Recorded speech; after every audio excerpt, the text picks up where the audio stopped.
Hallo allemaal, ik sta hier nu voor het Comedy Café. Wat er zo gaat gebeuren, om 8 uur ga ik een speech geven. Gaan we live naar de VN uitzenden. Dus nou ja, spannend. Ladies and gentlemen, my name is Elsa from the Law and I'm a candidate youth representative for the United Nations. It is my great privilege to share my thoughts and passion today, and I'm grateful that I have the opportunity to speak to you from out the Netherlands. Because today I want to address the water crisis and the right to water. And this is a right that concerns us all, because water scarcity may be the most underappreciated global challenge of our time. Currently, there are more than 1 billion people who don't have access to safe drinking water. Every 8 seconds, somewhere in the world, a child dies because of waterborne diseases. I myself, I have the first cultural background. My father is from the Netherlands, where I was born, and my mother is from the Dominican Republic. So since I was little, I was confronted with the effect that water shortage has on a country. But not only the Dominican Republic, but many more countries face this problem. Another example is Kenya. This year, I traveled twice to Kenya and Uganda for my research on the right to water. Not so long ago, a few days ago, I got a telephone call from a priest at the Technical Institute where I was during my stay in Kenya, and he told me that they were fine, but they don't have any water. And I say, what do you mean? There was a borehole that was made for the school. There are more than 200 students at that school. They stay boarding there, and he say, no, the well has run up. There is no more water.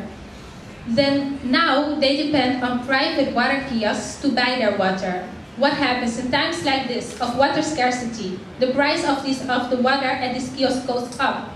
So the poor, they end up paying more for their water than the rich who have it delivered by the government. So I repeat, the poor pay more for their water than the rich, and therefore it is so important that the right to water will be recognized internationally, so these people together can have a claim to claim the right to water at the government.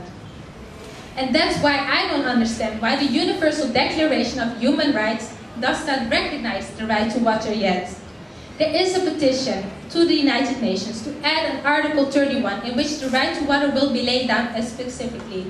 So that's why I don't understand why you don't act upon this petition. In this Article 31, the right to water will be laid down as following. Everyone has the right to clean and accessible water, adequate for the health and well-being of the individual and family. And no one shall be deprived of access or quality of water due to individual or economic circumstances. Where states fail to carry out this duty, the human rights perspective makes it possible to hold them accountable for it. Access to adequate water thus is discussed not only as a moral, but also as a political and a legal claim. As Martin Luther King once said, the law may not change the heart, but it will restrain the heartless. Water belongs to humanity, it belongs to the earth, and it belongs to all living species. It is therefore a fundamental human right and a public good that must be protected by governments and communities everywhere. Because if the current trend continues, 2/3 of the people on this earth will not have access to clean and safe drinking water by the year 2025. As I said before, my mother is from the Dominican Republic and I come there since I was little, and when I stay there at my grandfather's house, it sometimes takes days before the water comes. My grandfather, he walks around the house, nervous, waiting, when does the water come, and he says, La agua sola viene si le da la gana de mandarlo, which means the water only comes when the water company is feeling like sending it to us, but water is a right, it is not a privilege, and it should not be denied to anyone.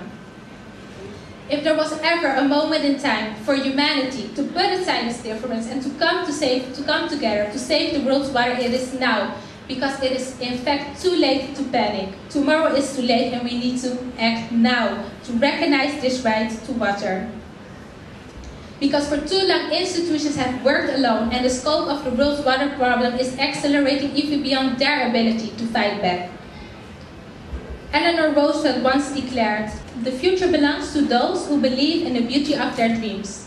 Well, I believe in the beauty of this dream. I believe that together we can save the world's water, that we will declare water as a fundamental human right, and that access to water will not be deprived to anyone. So my message to you today is to act collectively and to recognize the right to water. Thank you for your time.